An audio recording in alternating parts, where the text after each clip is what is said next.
So do you have gestational diabetes and you're trying to figure out what kind of food to eat? Hi, my name's Jill. Welcome to the A-Mom. Let's get started. I'm going to point out that I am no expert on what to eat. I'm not a dietitian. I'm just going to give you some ideas that what I've been eating.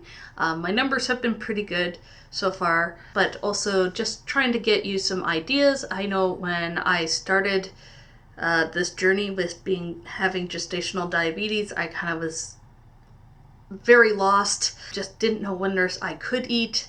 Yeah, so I figured I would go over some stuff that I know I do eat during this pregnancy so far, since I've learned that I have gestational diabetes. So we're going to start with some snacks. So one of them is almonds. I have actually pre-packaged little almonds that are just little travel size. They're great to just shove into your purse if you realize that you're out and about and you're like, okay, I really need to eat, but I just need a snack to hold me over. To have that little package is such a helpful thing. So I'm gonna put this one in there, peanut butter and celery, or peanut butter and berries, or peanut butter and apples. All these are kind of really great. Peanut butter is actually, I always saw it as a sweet thing, but apparently it's a savory thing, which I thought is really weird to me. But it's also full of protein and different vitamins and stuff like that, and the sugar content is usually fairly low. Of course, this is very different with every brand and everything. Check the back and make sure that the sugar content is low. With that said, apples with even cheese or something like that, having hard-boiled eggs on hand is really helpful. With every snack and meal, I always try to make sure that there is a protein. So for breakfast, I am not a huge breakfast person anyways. I sometimes have cereal. Since the finding out I have gestational diabetes, I kind of sworn off cereals. A lot of cereals are very high in carbohydrates and sugars. It just didn't seem worth it. But I'll do a breakfast wrap. And what I'll usually put in my breakfast wrap is avocado, cucumber, or lettuce and tomato. And then I'll put in usually a strip of bacon or something like that, and some scrambled eggs. And then just put it on a tortilla that is whole wheat. But on the days I really am not feeling breakfast, like I said, I'm not really a big breakfast person. I usually feel sick if I eat too early. I'll end up having a snack instead. So I'll have like peanut butter and apple slices, which just works well for me. Some meals for lunch and dinner.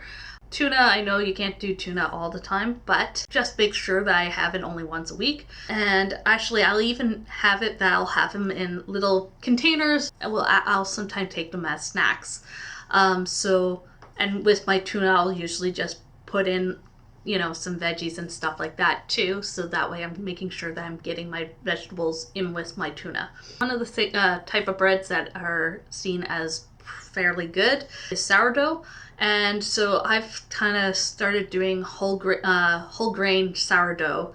It's lower in carbohydrates than the regular sourdough. Sometimes I'll do a tuna melt on a whole grain sourdough. And then I'll usually make sure that there's some cut up veggies on the side. Another thing that you can do is an egg salad wrap, or even on the sourdough. Another type of bread that is seen as okay is pumpernickel. Just make sure that you're checking the back and checking out the carbohydrates and sugars. And when you're looking at the carbohydrates, remember that you minus the fiber from the carbohydrates. I've done minute steak, chicken, pot roast.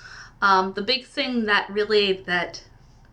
matters is the size of the meat. Your size of meat should only be as big as your palm. Pretty much the rest of your plate should be vegetables. That's kind of what I've done. With vegetables, I've done a lot of spinach with peppers, or spinach with some mixed veggies. I've done avocado with peppers. I've done broccoli with cheese sprinkled over it, which I absolutely love. And we're looking at vegetables that are not high in starch. And so, like for example, potato and stuff like that.